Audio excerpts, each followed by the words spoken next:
జై సద్గురు బ్రహ్మరాజుకి జై. శ్రీ అచలానంద సంపూర్ణాంబ సమేత శ్రీ పరిపూర్ణానంద ఎర్రగుంట సుందర రామయార్య రాజయోగి సద్గురు బ్రహ్మరాజుకి జై. శ్రీ అభయానంద చిట్టేటి కోదండ రామయ్య తండ్రికి జై. శ్రీకృష్ణ దేశికేంద్రుల వారిచే విరచితంపైన క్షరాక్షరోపాధి ద్వయదోషరహిత పరమతత్వ కంద పద్యములు 159, 160. సాధనలు చెప్పి శిష్యుల బాధలు పెట్టేటి గురుని బాట వదిలి, ఏ బాధలు లేని బోధను సాధుల సేవించి వినోము సద్గుణశాలి. బోధలకెల్లను గురువగు బోధ సుమి దీని నీకు బోధిస్తిని, ఈ బోధను వదలకు మెప్పుడు సాధు జన స్తుత వివేక సతతాశోక. జై నిజ గురుభ్యో నమ. జై నిజ గురు అనుభవానందాయ నమ. శ్రీమద్భాగవత కృష్ణ ప్రభు దేశికేంద్రుల వారిచే విరచితమైన 159, 160 కంద పద్యాలను మనం ఈరోజు ముచ్చటించుకుంటూ ఉన్నాం. నాయన శిష్య, అచల పరిపూర్ణ ప్రబోధను చక్కగా అందుకో శిష్య, దృఢపరుచుకో నాయన.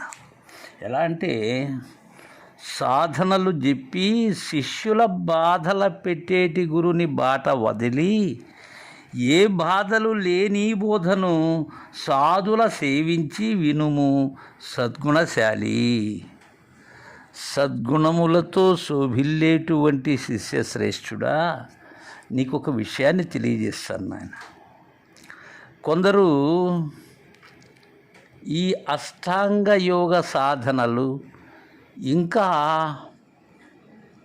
నీచకృత్యములైనటువంటి మంత్ర సాధనలు, హఠయోగములు, లయములు, వీటిల్లో శిష్యుని శారీరకంగా మానసికంగా అన్ని విధములుగా బాధలకు గురి చేస్తారు శిష్య. వాటి వల్ల నిరుపయోగమే కానీ ఏ పాటి ఉపయోగము ఉండదు శిష్య. కొంతమేర శరీర ఆరోగ్యమునకు పెద్దలు ఆచరించేటువంటి ఆసనములు వేయవచ్చు ఆరోగ్య నిమిత్తం.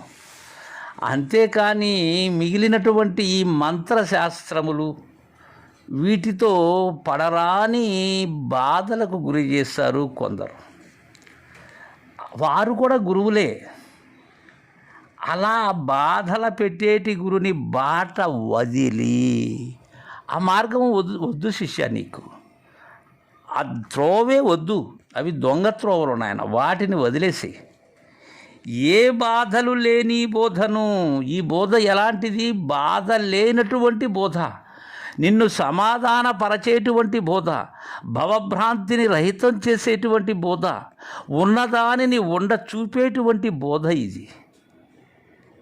అయితే ఇది ఎలా తెలుస్తుంది? ఇది సాధుల సేవించి. ఎందుకని? ఇది సాధుల ద్వారా తెలుసుకున్నది. ఎవరా సాధులు? నిజ గురుదేవులే సాధులు. నిజ గురుదరి చేరి సాధించినటువంటి వారు సాధులు. సాధనలు మీరిన వారు సాధులు. వారు నాయన మద్గురుదేవులు పరశురామ సీతారామస్వాములు వారు సాధులు. వారు సాధువు. అలాంటి వారిని సేవించి విను ఈ నిజమైనటువంటి బోధ, ఈ గుప్తార్థమైనటువంటి బోధను అలాంటి వారి దగ్గర విను. సద్గుణశాలి, సకల శుభగుణములతో ఎల్లప్పుడూ అహంరహితంగా ఉండేటువంటి శిష్యశ్రేష్ఠుడా అని తెలియజేసి తదుపరి 160వ కంద పద్యంలో, నాయన శిష్య, ఈ అచల పరిపూర్ణ ప్రబోధ ఎలాంటిదంటే, బోధలకెల్లను గురువగు బోధ సుమి దీన్ని నీకు బోధిస్తిని, ఈ బోధను వదలకు మెప్పుడు సాధు జనస్తుత వివేక సతతాశోక. సాధుజనులు స్తుతించేది ఎవరిని స్తుతిస్తారు? సాధుజనులు ఉత్తములైనటువంటి నిజ శిష్యులను స్తుతిస్తారు. తన ఆజ్ఞను మీరనటువంటి వారిని కొనియాడతారు. వారికి కావలసినటువంటి తెలియచేయవలసినటువంటి గోప్యమును ఏమాత్రము సంశయం లేకుండా అందజేస్తారు. ఇంకా సాధుజన స్తుత వివేక, ఇక్కడ శిష్యుడు ఏమై ఉన్నాడు? నిత్యానిత్య వస్తు వివేకం కలిగి వచ్చాడు గురుదరికి. అలా వచ్చిన దానివల్ల ఏది సత్యమో ఏది అసత్యమో అనేటువంటి దృఢత్వాన్ని కలిగి ఉన్నాడు శిష్యుడు. గురువుగారు బోధించేటువంటి క్రమాన్ని క్రమ పద్ధతిగా ఎరిగేటువంటి అధికారం పొంది ఉన్నాడు శిష్యుడు. ఆ బోధనాధికారం ఉన్నది శిష్యుని వద్ద. బోధించినటువంటి విషయాన్ని వివేక బుద్ధితో ధీమతితో అందుకునేటువంటి నేర్పరి అయి ఉన్నాడు శిష్యుడు. పోతే సతతాశోక నిత్యము కూడా ఎల్లప్పుడూ శోకరహితుడై ఉన్నాడు. శోకరహితుడు ఎప్పుడవుతాడు? పాపరహితుడైనప్పుడు శోకరహితుడవుతాడు. ఇక ఈ జనన మరణ భ్రాంతి అనబడేటువంటి శోకం దరి చేరదు. ఏం చెప్తున్నారంటే గురువుగారు, శిష్య బోధలకెల్లను గురువకు బోధ సుమి. ఇది ఎలాంటిది బోధ?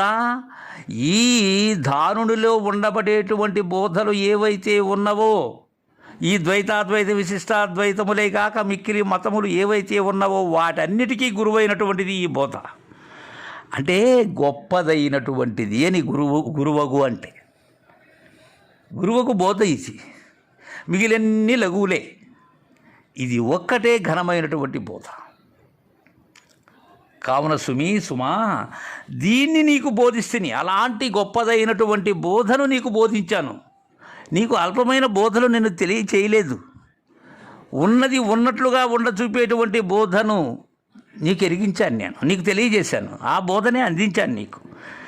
ఈ బోధను వదలకు ఎప్పుడు కూడా ఈ బోధను చచ్చు వరకు, నిద్ర వచ్చు వరకు కూడా ఈ బోధను ఆవరణ అంతమయ్యేంత వరకు కూడా దీన్ని వదలకు. ఇది అంత ఘనమైనటువంటి గొప్పదైనటువంటి బోధ, మద్గురుదేవుని యొక్క బోధ, శివరామ దీక్షిత ప్రబోధ ఇది. దీన్ని వదలకు. సాధు జనస్తుత వివేక సతతా శోక అని శిష్యునికి దృఢం చేశారు కృష్ణ ప్రభు దేశికేంద్రుల వారు. జై గురుదేవా.